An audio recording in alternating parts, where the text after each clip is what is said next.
합니다. 봉독한 말씀을 통해서 은혜를 받고자 하는 말씀의 제목은 질그릇 안에 담긴 보배라고 하는 제목으로 은혜를 받고자 합니다. 오늘 본문 말씀에 보면 두 가지 단어가 대조적으로 등장된 것을 볼 수 있습니다. 질그릇이라고 하는 단어와 보배라고 하는 단어인데, 질그릇이라고 하는 것은 토기장이가 진흙을 부어서 만든 항아리와 같은 그런 그릇들을 질그릇이라고 말을 합니다. 그리고 보배는 세상에서 희소성, 희귀성이 있어서 아주 값이 많이 나가는 그런 것들을 보배라고 말을 합니다. 오늘 우리가 이 말씀을 통해서 하나님의 진리를 바로 깨달으려면 이 질그릇이 무엇이고 보배는 무엇인가라고 하는 것을 바로 배울 때 우리는 이 말씀을 통해서 우리에게 주시고자 하는 하나님의 음성을 들을 수가 있는데, 먼저 이 질그릇은 우리의 무엇을 가리키는가 하면 우리 육체, 우리 몸을 질그릇이라고 말하고 있습니다. 하나님께서 창조해 놓으신 우리 몸을, 세상에 좋은 그릇들이 많이 있는데 금그릇도 있고 은그릇, 나무그릇, 동그릇 많이 있는데, 그러면 하나님이 왜 우리 몸을 질그릇이라고 이렇게 표현을 하셨을까? 거기에는 하나님의 신령한 진리가 담겨져 있기 때문에, 그래서 우리 인생들의 우리 육체의 몸을 질그릇이다라고 표현하라는데, 왜 그런가 하면 첫째로 우리 몸은 하나님께서 진흙으로 빚어서 만들었기 때문에 우리를 질그릇으로 비유하는 것입니다. 창세기 2장 7절 이하에 보면 하나님이 우리를 만드셨을 때에, 앞에 보시고 시작, 여호와 하나님께서 땅의 흙으로 사람을 지으시고 그 코에 생명의 호흡을 불어넣으시니 사람이 생명체가, 하나님께서 우리 인생들을 창조하실 때에 흙을 빚어서 우리를 창조하셨습니다. 그래서 우리가 이 세상에 호흡이 끊어지게 되면 우리는 흙으로 돌아갑니다. 욥기 34장 45절 이하에 보시면 바로 욥기서 한번 보세요. 욥기서 시작, 모든 육체가 다 함께 죽고 사람도 흙으로 되돌아갔을. 육체가 함께 죽으면 사람이 흙으로 돌아간다. 예전에 우리 신학교에서 수원 지역에 땅을 사가지고 신학교를 그곳에 건축하려고, 그래서 제가 그때 신학교 다닐 때니까 몇십 년 전이에요. 그래서 한번 우리가 다 가서 봉사하러 가서 했는데, 우리가 산 땅 중에 일부가 공동묘지가 있었어요. 그래서 그곳을 다 이렇게 공개해서 신문에 내가지고 이렇게 묘지 이전하라고 공고를 다 붙이고, 그게 얼마 기간 하면 책임이 없답니다. 그래서 신문에 내고, 그래도 안 옮기는 무연고 묘를 우리 신학교 학생들과 또 목사님들이 같이 가서 전부 그곳을 파냈어요. 근데 수십 지의 무덤 묘가 있었는데 우리가 팠는데 시체 같은 시체 나온 거 거의 없어요. 좀 남은 것은 이렇게 머리 2개 골이나 이렇게 팔, 다리 같은 좀 있고 대부분 없어요. 그게 뭔가 하면 흙으로 지음을 받았기 때문에 우리는 흙으로 돌아가는 인생이다라는 얘기입니다. 그래서 현대의학적으로나 여러 가지 면에서 볼 때에 우리가 사람이 흙으로 지음을 받았기 때문에 흙으로 지음 받은 게 사람 몸에 제일 잘 맞고 건강하다고 그러죠. 그래서 침대도 흙침대를 제일 좋다고 하고, 집도 황토집을 제일 좋다고 하고, 요즘에는 화장품도 머드팩 같은 거 이렇게 흙으로 지은 것들을 많이 하고, 어디 산 같은 데나 등산 가면 흙을 밟고 지나가는 데가 있고, 그래서 사람이 그 건강적으로도 고층 아파트 20층, 30층 별로 안 좋다고 그래요. 7, 8층 밑에가 좋다고 그러는데 제가 예전에 어떤 집사님 집에 신방 갔는데 한 10층, 20층 정도 되는데 식물도 잘 안 돼요. 그래서 내가 아니 이거 잘 안 되냐 그랬더니 이 목사님 자기네가 저층에서 기를 때는 잘 됐는데 고층에 오니까 잘 안 된다고 그래요. 그래가지고 지금 우주 같은 데도 가면 몸에 좀 이상이 생기고 그런다 그러잖아요.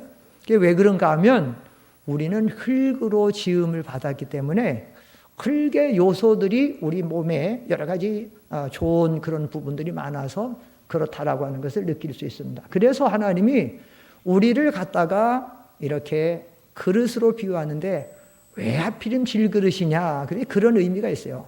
또 하나의 의미가 있는데 왜 우리를 질그릇이라고 비유하고 있냐면 우리 인생들은 깨지기 쉬운 존재이기 때문에 질그릇이라고 그러는 거예요.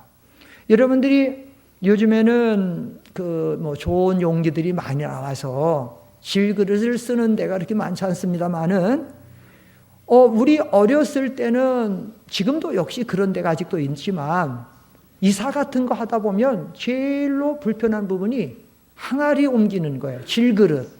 거기에 간장 혹은 된장, 고추장을 넣는데 다른 그릇들은 막 실어요. 쇠그릇, 나무 그릇, 플라스틱 그릇은 막 실는데 항아리를 싣다 보면 이사하는 분들이 상당히 신경 쓰고 아주 고심해요. 왜냐하면 조금만 부딪히면 쨍그런 깨지게 되면 그 안에 있는 요즘 고추장이 얼마나 비싸요. 된장 얼마나 비쌉니까?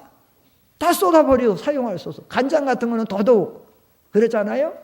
그래서 상당히 고심하는 부분을 볼 수 있는데 이건 하나님 우리에게 어떤 교훈이 있냐면 너희 인생들은 그만큼 깨어지기 쉬운 존재라는 거죠. 며칠 전에 쌩쌩하고 건강한 분을 만났는데 이번에 만나보니까 병원에 입원해 있어요. 이번에도 기도원에 갔더니 이렇게 문자가 왔어요. 아무개 사모님이 난소암에 걸렸으니까 위에서 기도해 주세요. 또 얼마 전에 갔더니 어떤 목사님이 지금 해갖고 이렇게 수술한데 하고 있으니까 기도해 주세요. 또 어떤 데 갔더니 어느 사모님이 상당히 지금 위중하니까 글쎄 병원에서 이렇게 많은 날 남지 않았다니까 기도해 주세요. 인생은 정말로 얼마나 깨지기 쉽고 연약한지 몰라요. 우리가 조금만 공경하게 해도 왜 못 나오셨대요? 집사님 왜 못 나오셨다니까. 감기가 심해서요. 얼마나 약한지 몰라요. 세상 떠나는데. 몸만 약한 게 아니에요. 마음도 얼마나 약해가지고는 그냥 별 말 안 했는데 말 한마디 했는데 마음이 벌써 깨졌어. 마음이 깨져가지고는 부부끼리 얘기하다가도 그냥 남편이 확 돌아가지고 말도 안 해. 어제도 말 안 했는데 오늘도 말 안 해. 근데 이 양반은 이틀만 말하는 게 아니야. 이 양반은 보통 2주간은 안 한대, 말을 안 해. 그럼 부인이 답답한 거야. 도무지 말을 해야 알지. 말해. 또 남자가 아무스러지 않게 그냥 한마디 했는데 여자가 상처를 받아가지고 그냥 또 막 하는데 우리 인간들이 이렇게 깨지기 쉬워요. 교회에서 목회하다 보면 목회자가 제일 힘든 게 뭔가 하면 아무것도 아닌데 시험이 들었어. 시험 난겠어. 나는 왜 시험 들었냐고 굉장히 큰 문제인 줄 알고 우리 여기 교회 말고 상대원 교회 말고 상대원 교회 괜히 또 이 말했다고 또 시험 들으면 안 되니까 우리 상대원 교회 말고 저기 어느 교회 있는 거 저기 네? 시험 들었어. 그래서 왜 시험 들었다 굉장히 또 나고 긴장돼갖고 왜 시험 들었다 했더니 아무것도 아니고 하고 시험 들은 거야 세상에. 그래서 정말로 속도 밴댕이 속까지 좁다더니 진짜 좁다니. 이게 왜 그런가 하면 인생들이 이렇게 깨지기 쉬워서 그래서 하나님이 질그릇이라고 안 할 수 없는 거예요. 또 그뿐만 아니에요. 하나님 우리 인생들을 왜 질그릇이다, 우리 육체, 우리 몸, 우리 마음 왜 질그릇이라고 말했냐면 그러기 때문에 너희는 근본적으로는 가치가 없는 인생이라는 거예요. 흙으로 지음을 받았고 깨어지기 쉬운 너희들 존재가 너희 근본 너희 자체가 뭔 그렇게 가치가 있겠느냐. 우리는 지금 내가 굉장한 줄 알고 내 미모와 내 건강과 내 지식과 내 어떤 부와 권세를 자랑하려고 하지만 너희는 아무것도 아니다. 시편에 뭐라고 말해요? 하나님이 그 호흡을 거두가면 당정의 그날의 그 소모가 땅으로 돌아가서 아무것도 할 수 없는.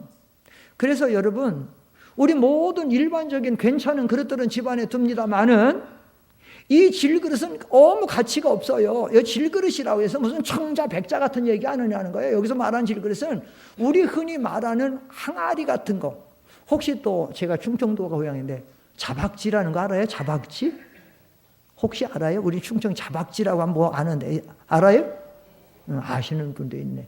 거기다가는 뭐 뜨물도 뭐도 하고 뭐 설거지도 하기도 하고 뭐도 하고 하여튼 그런 것들이야. 그거 항아리보다도 더 가치 없고 그래. 그런 거 항아리 같은 거. 자, 항아리는 보통 시골에 있으면 어디다 두어요? 두는 위치가 어디요? 장독대나 그냥 담 밑에나 이런 데도. 왜냐하면 근본 가치가 안 나가는 거예요. 걔 너희 스스로가 굉장한 줄 알지 말고 너희는 그런 별 볼 일이 없는 거다. 그런데 오늘 성경에 보면 이 질그릇 안에 문제는 뭔가 하면 뭐가 담겼다는 거죠. 자, 이 질그릇 안에 지금 성경 보시고 대답 좀 해보세요. 성경 보세요. 자, 이 질그릇 안에 뭐가 담겨져 있다고 말합니까? 보배가 담겨져 있다. 이 질그릇 같은데 그냥 구정물이 담아졌다든지 그냥 뭐 맹물이 담겨졌다고 하든지 아니면 쓰레기 담겨졌다고 하면 정말 아무것도 아니에요. 그런데 이 질그릇 안에 보배가 담겨져 있다라고 하면 그때 문제가 난 거예요. 만약에 그 그릇 안에 보배가 담겨지면 주인은 얼마나 그 그릇에 대해서 모든 마음이 항상 그릇에 가 있어. 만약에 이 그릇 안에 10억 가는 보배가 담겨져 있다라고 생각해 보세요. 10억. 어떻게 되겠어요? 제가 예전에 중국에 선교 다닐 때 그때는 지금같이 돈을 이렇게 잘 보낼 수 있는 계좌 이런 게 없었어요. 한국하고 중국하고 막 수교가 됐을 때 제가 7월 달 수교되고 두 달 만에 노태우 대통령 있을 때 수교하고 제가 9월부터 선교를 갔어요. 92년부터. 그때는 그러니까 천상 가려면 교회를 산다든지 교회를 짓는다든지 한다면 제가 돈을 가지고 가야 돼. 제가 선교부장이. 그럼 제가 돈을 많이 가지고 갈 때는 몇 천만 원도 가지고 간 거예요. 그런데 가져가게 되면 중국에는 소매치기 천지야. 지금도 소매치기가 얼마나 많아요. 제가 할빈에 기차역 가는데 막 두세 손이 들어와요. 오상 버스 터미널 같은 데는 손이 여기서 세 군데서 들어오는 걸 제가 막 느꼈어요. 세 군데 막. 그래가지고 이 가방을 가지고 일일이 미쳐내고 이렇게 하고 막 별 무셔야 됩니다. 거기에 그 심정이 다. 근데 돈 가지고 큰 돈 가지고 갈 때는 이런 데 하면 안 돼. 이 속에 넣고 다 장구 담고 다치 담고 또 하고 또 하고 또 하고 그래야지 돼. 뭐 그렇게 하고 다니는 거예요. 근데 어떨 때는 가다가 이걸 갖다가 이 성경 가방에 넣어놓고 교회 가서 예배를 드리는 거예요. 그래서 딱 놓고 예배를 드리는데 근데 기도 시간인데 갑자기 돈 생각이 드는 거예요. 이거 기도하고 있는데 누가 가져가면 어떻게 되지? 그러니까 기도하다가 제가 어떻게 하는지 알아요? 기도하다가 손이 슬그머니 가방에 있는데 이렇게 가갖고는 그 다음에 쭉 잡고 쑥 갖고 와갖고 눈 감고 쑥 가갖고 돈이 뭐 1,000만 원 있어요. 몇백만 원 있어요. 그 중국엔 또 하는데 혹시 모르니까 여러분 하나님께서 지금까지 저와 여러분을 이렇게 보호하시고 지키시고 여기까지 인도해 주신 에베네셀의 하나님의 은혜가 어디 있다고 생각하십니까? 하나님이 지금 저와 여러분을 정말로 너희는 항아리 같은 질그릇 같은 쓸데없는 아무것도 아닌 존재야? 이렇게 치부해 버리실까요? 우리가 몇 주 전에 우리가 스바냐 3장 17절 이하의 말씀을 통해서 내 무엇을 늘어뜨리지 말라는 말씀을 받았죠? 내 무엇을 늘어뜨리지 말라? 내 손을 늘어뜨리지 말라. 왜 손을 늘어뜨리지 말라? 내 죄를 용서하시고 내 형벌을 제어하시고 하나님께서 너로 인하여 기쁨을 이기지 못하여 하시고 하나님을 너를 잠잠히 사랑하시기 때문에. 그래서 이사야 43장 4절 혹시 준영 형제 아까 했나요? 거기 없어. 이사야 43장 4절에 보면 내가 너를 따라합시다. 내가 너를 보배롭고 존귀하게 여겨. 자, 이렇게 질그릇에 불과한 우리인데 하나님께서 오늘 저와 여러분을 향해서 하나님 뭐라고 하면 내가 너를 보배롭고 존귀하게 여긴다. 여러분 나 같은 거 그런 말씀하지 마세요. 하나님이 여러분을 얼마나 사랑하시고 여러분 얼마나 보배롭고 존귀하게 여기는데 제가 제일 마음 아플 때 가끔 언젠가면요, 자살한 연예인들, 자살한 스포츠인들, 자살한 유명인들 텔레비에 나올 때 깜짝 놀래요. 영정사진 있고 꽃으로 장식 크게 놓고 딱 있는데 집사 아무개, 성도 아무개 어떻게 했는데 자살해서 죽었는데 얼마나 우리가 보배롭고 존귀한 존재들인데 어떻게 자살한단 말입니까? 그러면 여기서 우리가 받아야 될 교훈은, 그러면 하나님은 왜 이렇게 우리를 보배롭고 존귀하게 여기시나? 그것은 우리 질그릇 같은 우리 육체 안에 하나님이 보배를 담아주셨기 때문에 하나님이 이렇게 우리를 보배롭고 존귀하게, 우리 속에 보배가 있으니까 하나님이 이렇게 우리를 보배롭고 존귀하게 여기는 거예요. 그러면 우리 안에 담겨진 보배는 뭐냐? 제가 세 가지로만 정리해서 말씀드리려고 하는데, 첫째는 우리 속에 있는 중생한 영혼이 보배입니다. 중생한 영혼. 하나님이 우리 사람을 창조하실 때 아까 진흙으로 창조했다고 창세기 2장 7절에 말씀했죠. 그런데 하나님은 흙으로만 우리를 창조하신 것이 아니에요. 창세기 1장 27절 이하에 보면, 앞에 보시고 다 같이 창세기 1장 27절 시작. 하나님께서 자신의 형상대로 사람을 창조하시되 하나님의 형상대로 사람을 창조하셨으니 그들을 남자와 여자로 창조하셨다. 자, 2장 7절에서 흙으로 우리를 지으셨다고 말씀하셨는데 1장 27절에서는 하나님의 형상대로 창조하셨다, 지으셨다. 여기 하나님의 형상대로 창조하신 건 우리 육체가 아니에요. 하나님은 영이시기 때문에 육체적, 물질적인 어떤 형상이 없어요. 그래서 우리는 하나님을 섬긴다고 하면서 어떤 형상이든지 만들면 그건 우상이고, 어떤 형상이든지 그 앞에 가서 절하든지 기도하든지 뭐 하면 그건 우상 숭배. 할 수 없어요. 그럼 여기서 하나님 형상대로 지었다는 건 뭐냐? 하나님이 우리 영혼을 창조하신 걸 가리켜요.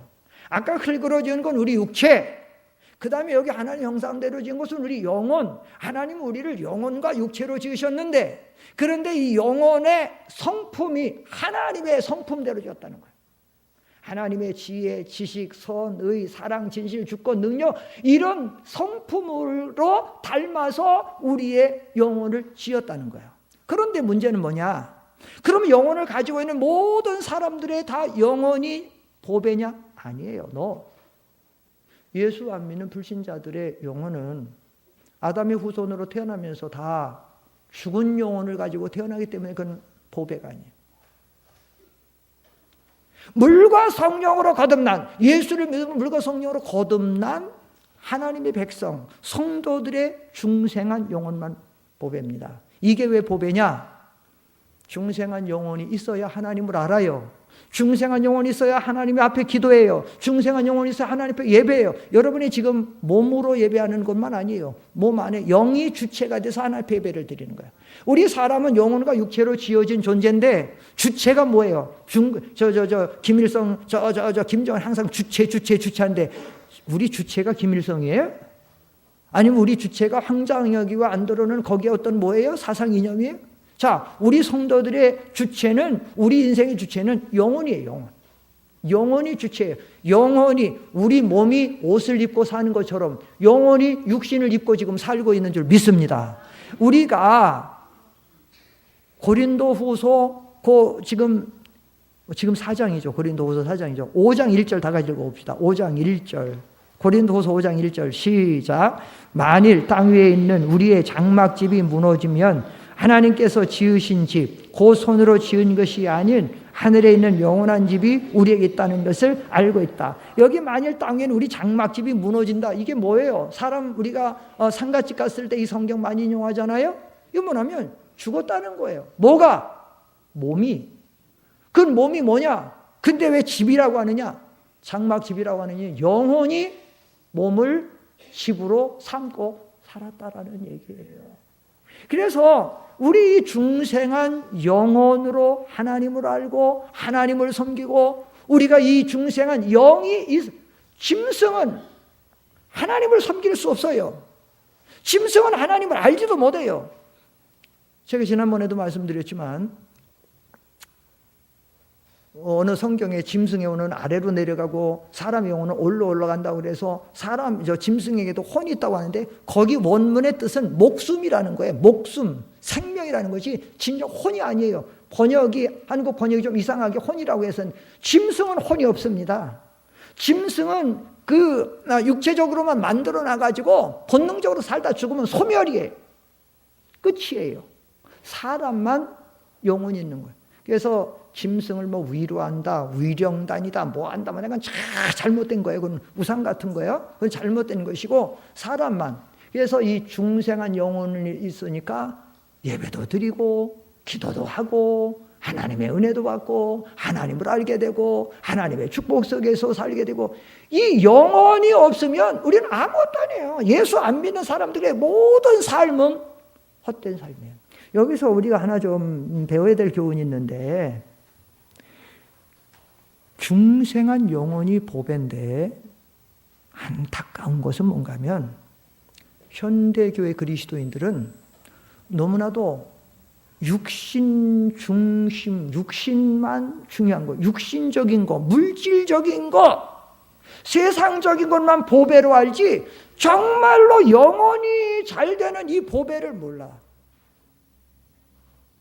요한복음 6장 63절에 보면 살리는 것은 무엇이니 그랬어요? 살리는 것은 영이니 뭐는 무의가 아니라 거긴 알았는데 앞에 부분은 살리는 것은 영이는 알았는데 뭐는 무익하니라는 몰라요? 뭐는 무익하니라? 육은 무익하니라. 따라합시다. 살리는 것은 영이니 육은 무의가 아니라. 그러니까 영으로 살지 않는 육신의 삶은 무익하다는 거예요. 영 중심으로 살아야지. 제가 왜 이런 말씀을 드리느냐? 여러분이 하늘나라에 가서 남는 것은 영으로 산 것만 남지 육신 중심으로 세상 따라 산 것은 안 남아요. 이 세상도 그 정력도 다 지나가되 아버지의 뜻을 딴 것만 영원히 남는다. 예? 요한 3서 2절 한번 읽어봅시다. 요한 3서 2절 유명한 말씀인데 요한 3서 2절 시작. 사랑하는 자여 나는 내 영혼이 잘됨 같이 네가 모든 일에 잘되고 강건하기를. 사랑하는 성도 여러분, 여러분은 지난 한 주간도 얼마나 육신이 잘되기 위해서 노력하셨습니까? 잘 벌고 잘 입고 우리 자식들 잘 기르고 학교 잘 보내고 결혼 잘 시키고 노하고 얼마나 육신의 혈안이 됐습니까? 물론 그것도 주의 영광을 위해서 한다고 하면 그 믿는 일이지만 그렇지 않으면 중요한 건 뭐냐? 내 영혼이 잘 되는 일에 좀 관심. 여기 사랑하는 자, 내 영혼이 잘. 사도 요한이 가이오에게 보낸 내 영혼이 잘 된 거지. 사도 요한이 그래서 사랑하는 자, 왜 사랑한다라고 말했냐면 이 요한 3서를 보면 그 사도 요한, 장로 요한이 가이오에게 편지하면서 시작부터 계속 사랑하는 자예요. 사랑하는 자예요. 사랑하는 자예요. 사랑. 거기 6번인가 7번 계속 나와. 가이오한테. 왜 그러느냐? 가이오가 영혼이 잘 되는 믿음의 길을 걸어가니까 너무 사랑스러운 거예요. 목회자가 볼 때, 목회자가 성도들 볼 때 세상 공부 잘한다? 물론 그것도 기뻐요. 정말로 목사는 세상적으로도 잘한다. 돈 잘 번다? 그것도 기뻐요. 건강하다 기뻐요. 그런데 문제는 뭐냐? 영혼은 전혀 안 되는데 육신만 잘 된다? 그거는 별로예요. 믿음 생활 못해요. 신앙생활 너무 못해. 구원을 이루어가고 잘해야 되게 그게 핵심인데 못하는 거예요. 그런데 신앙생활 잘하면 그래서 요한 3서 또 요한 2서에 보면 내가 진리 안에 생활한다. 내가 힘이 그 믿음의 길을 걸어갈 때 잘 되는 거예요. 둘째 보배가 있습니다. 두 번째 보배는 뭔가 하면 이 질그릇 같은 우리 안에 두 번째 달벼준 거 뭐냐면 뭐가 보배인가 하면 따라합시다. 깨달은 진리. 깨달은 진리가 보배예요. 이 성경에는 그 하나님의 진리의 말씀을 보배라고 하는 말씀이 아주 많아요. 구약 성경에도 많이 나오고 신약 성경에도 많이 나오고, 그 신약 성경 마태복음 13장 45절 이하에 보면 이런 말씀이 있죠. 한번 읽어봅시다. 앞에 보시고 시작. 그가 값진 진주 하나를 발견하고 돌아가서 자기가 가진 모든 것을 팔아 그것을 샀다, 이렇게 말해요. 자, 진주는 보석입니까? 보석이 아닙니까? 보석이지요. 특별히 진주는 여자분들이 좋아해요? 남자분들이 좋아해요? 여자분들이 어디다가 요거를 좋아하죠? 목걸이. 진주 좋아하죠? 진주 좋아하죠. 제가 돈만 많으면 성가대에 진주 목걸이 하나씩 다 한번 해드리고 싶은데 돈만 많으면, 남자분들은 빼고. 아멘? 아멘이 곤란한데. 근데 제가 분명히 전제 조건에서 돈이 많으면이라는 전제를 했으니까. 근데 많지가 않단 말이에요. 진짜 진주 목걸이는 암만 못 가도 한 100만 원 정도 가야 돼. 진주 목걸이. 3만 원짜리도 있어요. 진주 3만 원짜리. 그거 다 가짜야.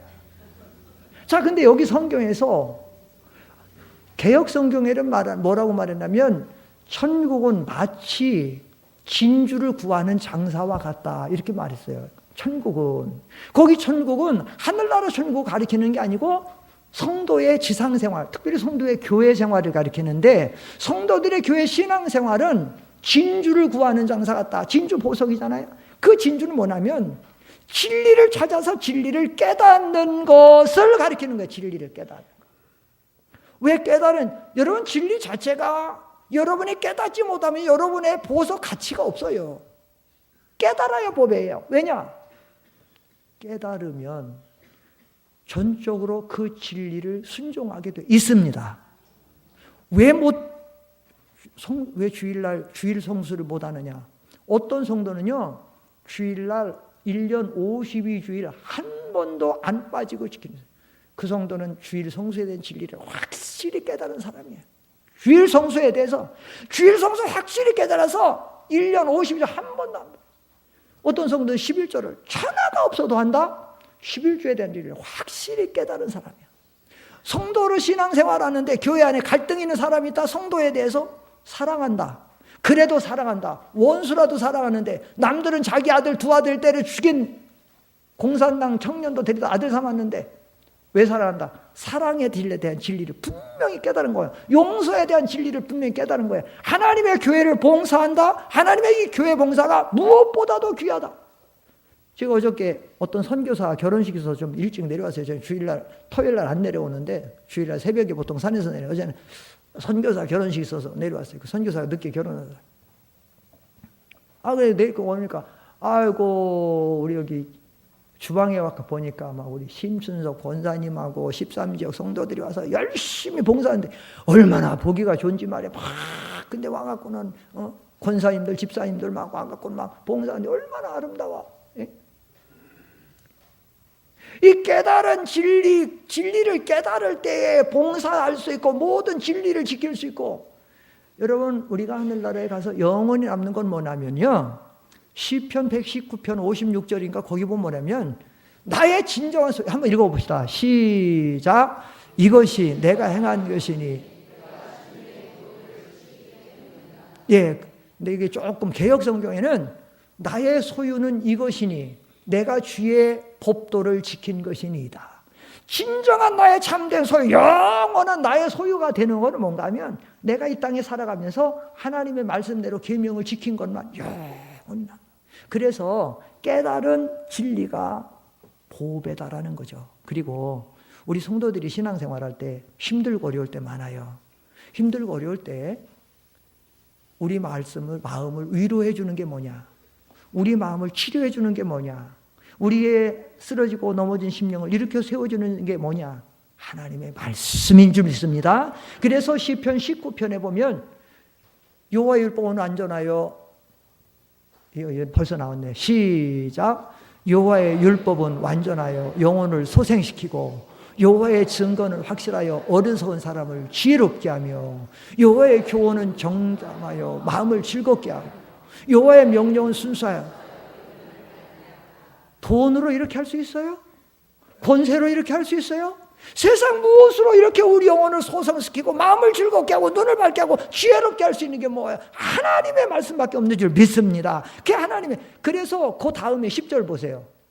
시편 19편 10절 뭐예요? 자, 이게 보석이에요. 시작. 금, 곤, 많은 순금보다.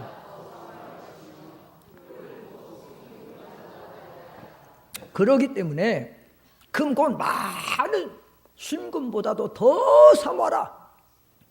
보배니까, 진리를 깨닫는 게 이렇게 보배니까 사모하고 앙망해야 된다는 거예요. 믿습니까? 그래서 우리가 이 진리를 베레아 교인들 같이 간절한 마음으로 받고, 그것이 그런가요? 집에서 성경을 상고하고 예배 시간에 믿음은 들으면서 하니까 열심히 참여해야 될 줄 믿습니다. 마지막 세 번째 보배가 있어요. 사실은요, 오늘 사도 바울이 이 보배를 말하는 데는 여기 있어요. 세 번째 보배에 대해서 핵심 주는 거예요. 자, 질그릇 같은 우리 육체 몸 안에 보배를 담아줬는데 세 번째 보배가 뭐냐? 이것이 핵심적인 보배인데 무엇이 보배냐? 이걸 우리가 좀 잘 받아야 돼요. 뭔가 하면 따라합시다. 복음을 전하는 직분. 다시 복음을 전하는 직분이 보배다. 예, 여러분, 복음을 전하는 직분이 보배다라고 하는 것을 여러분이 오늘 꼭 깨달으시기를 축원합니다. 많은 한국 성도들이 신앙생활하면서 복음을 전하는 직분, 전도, 선교하는 것이 보배다라고 하는 걸 몰라요.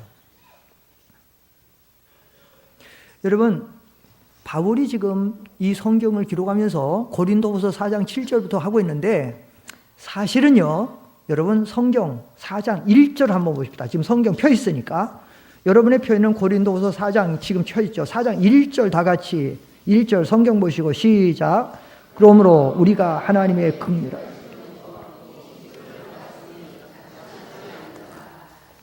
자, 여기 1장에 벌써 뭘로 시작하냐면 직분으로 시작하고 있어요.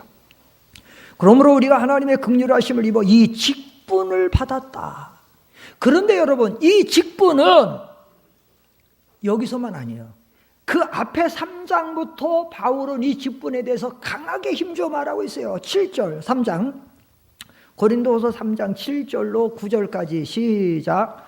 돌에 새겨져 사망에 이르게 하는 의식법의 문자의 직분에게도 영광이 주어져서 이스라엘 자손들이 모세 얼굴에 없어질 영광 때문에 그 얼굴을 주목할 수 없었다면 성령의 직분은 더욱 영광스럽지 않겠느냐. 9절 정죄의 직분에 영광이 있다면 의의 직분은 영광이 더욱 넘칠 것이다. 자, 이 직분, 문자의 직분, 또 정죄의 직분, 이 직분에 대해서 나오는데 이거는 모세를 통해서 정죄하는 율법의 직분이에요.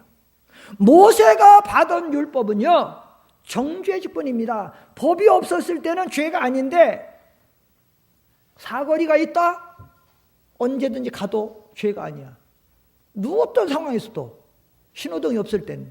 근데 신호등이 딱 생기면 빨간불에 건너갔다? 너는 법 어겼어. 너는 신호 위반으로 얼마 내야 돼. 빨간불에 건너가 사고 났다? 사람 쳤다. 너는 안 돼. 너는. 법이 생기면 죄. 모세 율법의 법은 정죄의 직분이에요. 그런데도 모세가 시내산에서 이 직분을 받아갖고 내려오는데 모세 얼굴이 환하게 빛났다는 것은 정죄의 직분에도 영광이 있다는 거야. 그런데 예수님이 십자가 지시고 사흘 만에 부활하셔서 모든 믿는 자에게 죽어도 죽지 아니하는 부활의 새 생명을 주셨는데, 이 직분을 전해서 죽어가는 영혼을 살리는 이 의의 직분, 복음의 직분은 얼마나 더 영광이 있지 않겠느냐는 거. 여러분, 한 사람은 사람을 살리는데, 한 죽었던 영혼이 살아나는데 뭐가 필요합니까? 진리가 필요해. 복음이 필요해요. 그런데 문제는 뭐냐? 이 복음을 전하는 직분, 복음을 전하는 사명을 감당할 직분이 필요한 거예요. 사도 바울이 로마서 10장에서 그러잖아요. 전하는 자가 없으면 어찌 들으리요? 듣지 못하면 어찌 믿으리요? 믿지 못하면 어찌 구원을 받으리요? 그러기 때문에 하나님이 우리에게 복음을 전하시고 주신 것. 여러분, 지난 주일날 우리는 무슨 절로 지켰죠? 부활절로 지켰어요. 여러분, 예수님이 부활하신 몸으로 승천하실 때 마지막으로 우리에게 힘주어서 강조하고 떠나신 말씀이 뭐예요? 마지막 주는 말씀은 유언이라 하잖아요.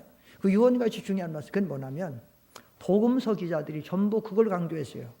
마태복음 28장 19절 20절에 보면 너희는 가서 모든 족속으로 제자를 삼아 아버지와 아들과 성령의 이름으로 세례를 주고 내가 너에게 분반 모든 걸 가르쳐 지키게 하라. 마가복음 16장 15절에 너희는 가서 만민에게 복음을 전파하라 가르쳐.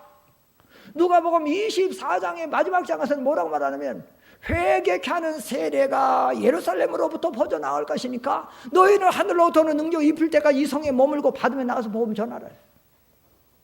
요한복음에서는 예수님께서 부활하신 예수님 뭐라고 말씀하시면 아버지께서 나를 너에게 보낸 것처럼 나도 너희를 보니 너는 가서 복음을 전하라는 거예요. 그리고 결정적으로 사도행전 1장 8절에 가면 오직 성령이 너희에게 임하면 너희가 권능을 받고 예루살렘과 온 유대와 사마리아와 땅끝까지 이르러 뭐가 되라? 뭐가 되라? 증인이 되라. 영국의 유명한 신학자요 목회자인 존 스토트 목사님이 계셨는데 그분이 쓴 책이 있어요. 제가 서점에 갔다가 제목이 하도 특이하고 좋아서 샀어요. 사실은 별로 읽어보지도 못했는데 조금만 읽어보고 앞부분만 읽고 못 읽어봤는데 제목이 뭔가 하면 전도하지 않는 죄 이렇게 했어요. 뭐 하지 않는 죄? 여러분들은 신앙생활하면서 전도하지 않는 게 죄라는 말씀을 들어보셨습니까? 전도하지 않는 것은 죄로 여기지 않고 남의 것 도적질하고 못된 다른 것만 해야 죄인 줄 아는데 여러분 전도하지 않는 건요 우리가 하나님 앞에 큰 죄예요. 하나님이 우리에게 이거 전해서 생명 살리라고 우리에게 이 복음을 줬는데 이걸 갖고 나만 먹고 남에게 안 나눠줬으면 얼마나 큰 죄예요. 응?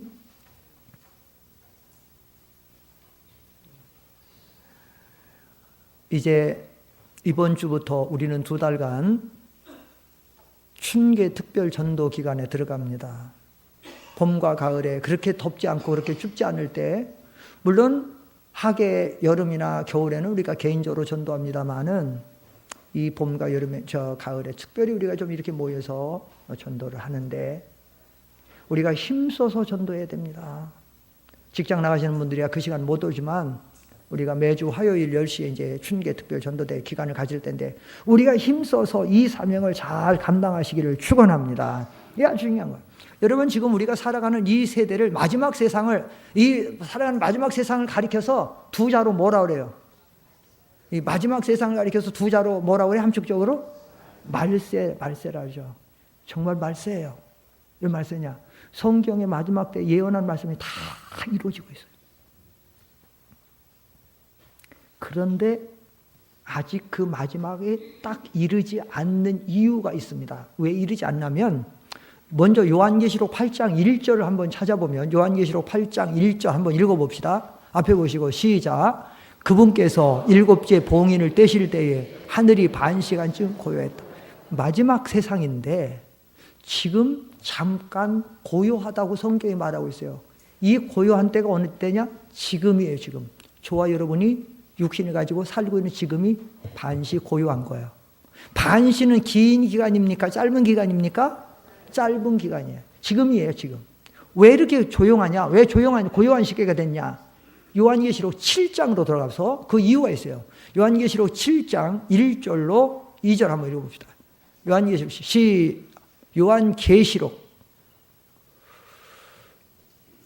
시작. 2일 후에 내가 보니 네 천사가 땅의 네 모퉁이에 서서 땅의 네 바람을 붙잡아 땅이나 바다나 나무에 불지 못하게 하고 있었다. 여기 보면 왜 지금 조용하냐? 말세인데 큰 막 변고들이 일어나야 되는데 조용한 이유는 하나님이 네 천사를 땅 사방에 보내서 땅 사방은 어디냐? 전 세계를 가리키는 거예요. 전 세계의 동서남북 사방을 보내가지고 네 바람을 붙잡아서 땅이나 바다에 불지 못하게 하는 거예요. 무슨 바람? 이 바람은 전쟁의 바람, 환란의 바람, 마지막 재앙의 바람, 또 아마겟돈 같은 거 못하게 지금 불고 있는 거예요.